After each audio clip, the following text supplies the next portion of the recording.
Hello everyone, welcome back to my YouTube channel. मैं प्रेमला आपके अपनी यूट्यूब चैनल पर आप सभी का स्वागत करती हूँ।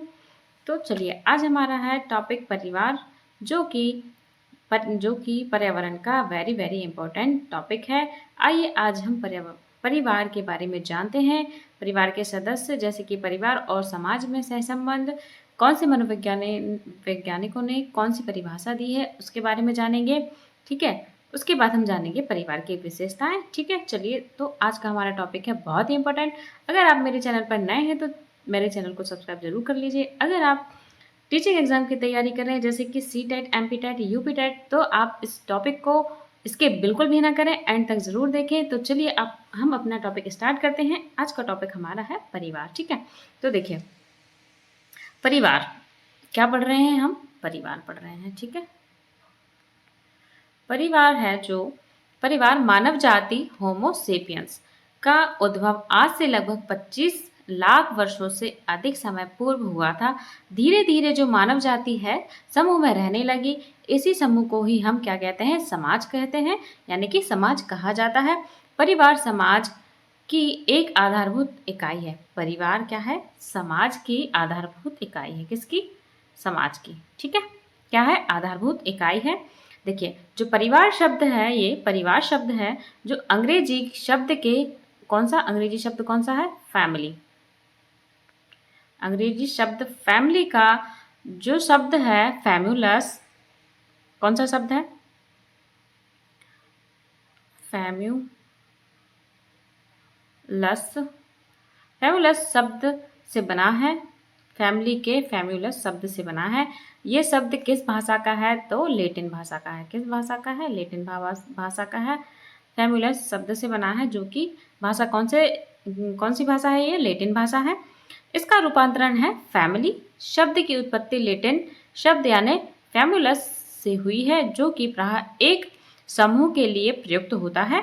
परिवार सामाजिक जीवन की लघुत्तम इकाई होती है। देखिए, परिवार क्या है? परिवार जो है सामाजिक जीवन की लघुत्तम इकाई है। ये वेरी वेरी इंपॉर्टेंट फैक्ट है। परिवार के सदस्य परस्पर उत्तरदायित्व तथा स्नेह की भावना से बंधे हुए हैं। ठीक है, तो आई होप आपको इतना समझ आया होगा। देखिए, हम फिर से पढ़ते हैं। देखिए, मानव जाति होमो सेपियंस का उद्भव आज से लगभग 25 लाख वर्षों से अधिक समय पूर्व हुआ था। धीरे धीरे जो मानव जाति है समूह में रहने लगी। ठीक है, समूह को ही हम क्या कहते हैं? समाज कहते हैं। परिवार समाज की एक आधारभूत इकाई है। ये जो इतना पॉइंट है, ये बहुत ही इंपॉर्टेंट है, कई बार एग्जाम में आया हुआ है। ठीक है दोस्तों, ठीक है। देखिए, ये यहाँ पे दिया हुआ है, ये आप थ्योरी आप नोट कर लीजिए। इंग्लिश में भी दिया है। अगर आप इंग्लिश मीडियम के स्टूडेंट हैं तो आप ये थ्योरी आपके लिए बहुत ही इंपॉर्टेंट है। ठीक है, चलिए दोस्तों, हम अब चलते हैं वैज्ञानिकों ने कौन सी परिभाषा दी है। किस पर चलते हैं हम? वैज्ञानिक। ठीक है, तो देखिए, रेमंड के अनुसार कौन सी परिभाषा दी है? देखिए, बच्चे समान शिक्षा के बावजूद अपने ज्ञान, रुचियां और व्यवहार में अलग अलग होते हैं। रेमंड क्या कहते हैं? बच्चे समान शिक्षा के बावजूद अपने ज्ञान, रुचियां और व्यवहार में अलग अलग होते हैं। उसके बाद आता है लुईस मेयर के अनुसार। देखिए, लुईस मेयर क्या कहते हैं? परिवार एक गृहस्थ समूह है जिसमें माता पिता और संतान साथ रहते हैं। लूसी जो मेयर है वो क्या कहते हैं कि परिवार एक गृहस्थ समूह है जिसमें माता पिता और संतान साथ में रहते हैं। उसे क्या कहते हैं? परिवार कहते हैं। ठीक है, ये इंपॉर्टेंट है, ये कई बार एग्जाम में आई हुई है। ठीक है, देखिए, नेक्स्ट हमारी मैकआइवर एवं पेज के अनुसार। देखिए, मैकआइवर क्या कहते हैं? परिवार वह समूह है जो बच्चे के प्रजनन और पालन पोषण का कार्य करता है। देखिए, परिवार क्या है? बच्चों के प्रजनन और पालन पोषण का कार्य करता है। मैकआइवर क्या कहते हैं? इसे ही परिवार कहते हैं। ठीक है, चलिए, नेक्स्ट जो परिभाषा दी है वो किसने दी है? मैक्स मूलर ने परिवार को भारत की आदि परंपरा कहा है। जो मैक्स मूलर हैं उन्होंने परिवार को क्या कहा है? परिवार को भारत का आदि परंपरा कहा है। ठीक है, तो अब देखिए, आइए जानते हैं हम परिवार की विशेषताएं। परिवार की विशेषताएं क्या क्या होती हैं? फैमिली कैरेक्टरिस्टिक्स को जानते हैं। देखिए, वैवाहिक अनिवार्यता। देखिए, वैवाहिक अनिवार्यता वो होती है जो परिवार के निर्माण के लिए विवाह की अनिवार्यता होती है। विवाह के कारण ही परिवार आगे बढ़ता है। विवाह के द्वारा स्त्री पुरुष संतान को जन्म देकर एक परिवार का निर्माण करती है। फिर से पढ़ते हैं, अच्छे से समझिए। देखिए ये सिर्फ है ना 1-2 बार बस पढ़ने बस से ही हमारे माइंड में बैठ जाता है, ये इतना डीप पढ़ने की ज़रूरत नहीं है।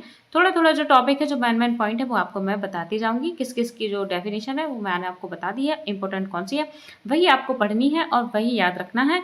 ये जो पॉइंट है बाकी थोड़ा-थोड़ा पॉइंट आपको जो ये समझ के आधार पे है, बाकी तो सब जानते हैं कि परिवार क्या होता है, ठीक है? आप टीचिंग की तैयारी करने जा रहे हैं तो आई होप आप तो इतना जानते ही होंगे कि परिवार क्या होता है, ठीक है? तो देखिए, वैवाहिक अनिवार्यता क्या होती है कि विवाह के द्वारा स्त्री पुरुष संतान को जन्म देकर एक परिवार का निर्माण करें, ठीक है? इसलिए वैवाहिक अनिवार्यता होती है समाज के लिए, ठीक है? देखिए, सामाजिक सुरक्षा। सामाजिक सुरक्षा क्या है? परिवार स्त्री पुरुष व उनसे उत्पन्न संतानों की सामाजिक सुरक्षा प्रदान करना। सामाजिक सुरक्षा क्या होती है? सोशल सिक्योरिटी, जो कि परिवार स्त्री पुरुष उनसे उत्पन्न संतानों को सामाजिक सुरक्षा प्रदान करना, ठीक है? चलिए नेक्स्ट जो है वो है भावनात्मक आधार। क्या है? भावनात्मक आधार, जो कि इमोशनल बेसिस है। परिवार के सदस्यों में सहयोग, प्रेम और सहिष्णुता जैसी भावनाएं परिवार को मजबूत बनाती हैं, ठीक है दोस्तों? तो देखिए, उसके बाद चलते हैं हम, ये देखिए, उसके बाद हमारी नेक्स्ट जो है परिवार की विशेषता है, वो परिवार के सदस्यों का उत्तरदायित्व। क्या है? परिवार के सदस्यों का उत्तरदायित्व। अब हम ये पढ़ेंगे, जो कि परिवार अपने सदस्यों से विभिन्न जिम्मेदारियां निभाने की उम्मीद करता है, जिससे संगठन स्थायी रहता है, ठीक है? उसके बाद आता है सार्वभौमिकता, यानी कि यूनिवर्सलिटी, ठीक है?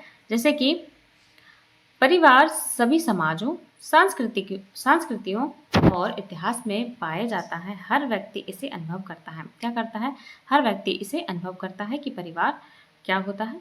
रचनात्मक प्रभाव क्या होता है? देखिए, परिवार अपने सदस्यों पर गहरा और रचनात्मक प्रभाव डालता है, जिससे मानवीय गुण विकसित होते हैं, ठीक है? उसके बाद आता है सीमित आकार।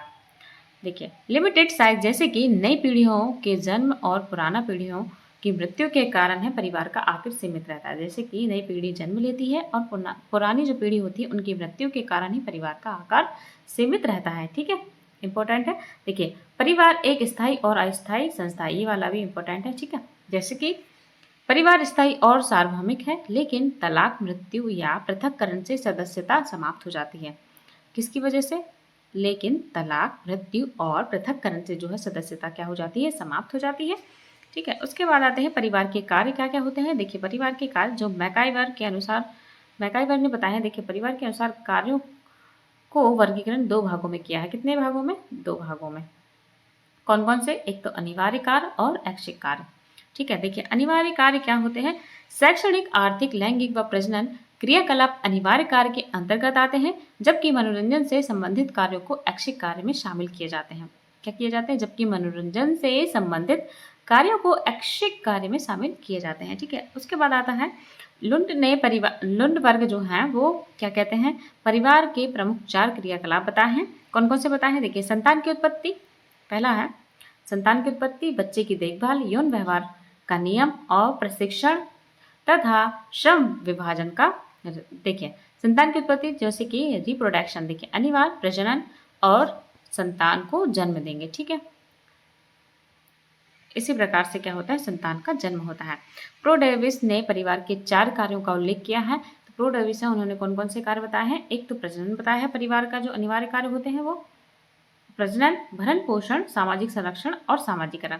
देखिए, अगर परिवार बनता है तो प्रजनन होता है, रिप्रोडक्शन होता है, इसलिए परिवार का क्या होता है? निर्माण होता है। उसमें बच्चे जब होते हैं तो भरण पोषण किया जाता है, उनको सामाजिक संरक्षण दिया जाता है और सामाजिकरण, ठीक है? ठीक है दोस्तों, तो जो हमारे प्रकार हैं आज हमारी क्लास मैं यहीं तक रखती हूँ। कल हम अपने इसको है ना आगे कंटिन्यू करेंगे, ठीक है दोस्तों? तो उसके बाद हमारा क्या आएगा? उसके बाद क्या आएगा? हमारे जो परिवार के कार्य हैं वो बता दिए हैं मैंने आपको प्रो डेविस के अनुसार। और देखते हैं। देखिए, जो ऑगवर्न है व निम्कोन ने परिवार के 6 कार्य बताए हैं। देखिए, मैं आपको यहाँ पर लिख देती हूँ किसने बताए हैं। ऑगवर्न, ये लास्ट है, ये इम्पोर्टेंट है, इसलिए मैं आपको यहीं पर बता देती हूँ, ठीक है? ऑगवर्न व निम्कॉक ने परिवार के जो है कितने कार्य बताए हैं? 6 कार्य बताए हैं। कौन कौन से बताए हैं? देखिए, आर्थिक यानी इकोनॉमिक, दूसरा है प्रकार्यात्मक जैसे कि नेचुरल, रक्षात्मक जैसे कि डिफेंसिव, और आनंद पद जो है कि प्लेजर लेबल, धार्मिक रिलीजियस, और शैक्षणिक है जो एजुकेशनल। ये जो है परिवार के कार्य होते हैं। ठीक है, तो देखिए ये याद रखना है आपको। मैकआइवर ने कितने कार्य बताए हैं? 2 कार्य बताए हैं। आपको ये इंपॉर्टेंट है। देखिए मैकआइवर ने कितने कार्य बताए हैं, मैं आपको शॉर्ट में लिखती हूँ। मैकआइवर ने कितने कार्य बताए हैं? 2 बताए हैं। और लुंड जो वर्ग हैं उन्होंने कितने बताए हैं? उन्होंने परिवार के कार्य बताए हैं 4। और डेविस ने कितने कार्य बताए हैं? कई बार एग्जाम में पूछे हैं दोस्तों, इंपॉर्टेंट है। डेविस ने 4 बताए हैं। और जो ऑगबर्न और निम्कॉन है उन्होंने कितने बताए हैं? 6 कार्य बताए हैं। कितने? 6 कार्य बताए हैं। ठीक है, ये आपको याद रखना है, वेरी वेरी इंपॉर्टेंट है। तो मिलते हैं अभी हम नेक्स्ट क्लास में और न्यू सेशन के साथ। इसका ही हम एक सेकंड पार्ट भी लेकर आएंगे। अभी ये चैप्टर खत्म नहीं होता है। इसके बाद आएगा परिवार का वर्गीकरण। ठीक है, ये हम पढ़ेंगे। संयुक्त परिवार है, एकल परिवार है, सारे हम पढ़ेंगे। ठीक है, तो मिलते हैं नेक्स्ट क्लास में। तब तक के लिए thank you so much. Till then take care, thank you for watching, take care, bye bye, thank you.